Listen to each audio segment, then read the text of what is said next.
Hello ইব্রুয়ান, আসসালামু আলাইকুম। সবাই কেমন আছেন? আশা করছি সবাই ভালো আছেন। আমি এখন যেখান দিয়ে যাচ্ছি এটা হলো ফেনী শহরের যাওয়ার রোড।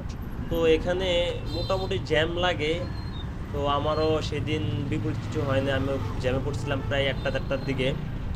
আজকে এই জন্যই ভিডিওটা শেয়ার করা, সেটা হলো যে বাস বলেন, সিএনজি বলেন, অন্য কোনো বাহন বলেন না কেন, আপনি যখন বাইকে চলাফেরা করবেন তখন এই যে জ্যামের ভিতরে বিভিন্ন জায়গা দিয়ে গাড়ি নিয়ে যাওয়া প্লাস এবং গাড়িকে পারচেস করে আপনি সামনে এগিয়ে যাওয়া, ফ্যাস্ট পুশ দিয়ে যাওয়া, এটার যে কি মজা কি আনন্দ, এটা আসলে আপনি নিজে না করলে, এটা নিজের একটা বাইক না থাকলে নিজে কখনো বুঝতে পারবেন না।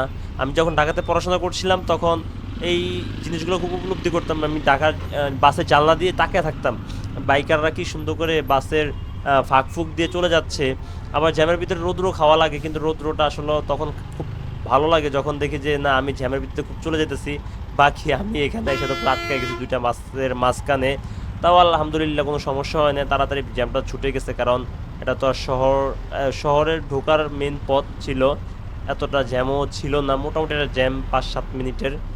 তো সবাই ভালো থাকবেন, সুস্থ থাকবেন, যে যেখান থেকে দেখছেন আশা করি ভালো আছেন। আর যদি আমার ইউটিউব চ্যানেল থেকে, অবশ্যই সাবস্ক্রাইব করুন, ফেসবুক থেকে আমাকে ফলো করবেন। আসসালামু আলাইকুম।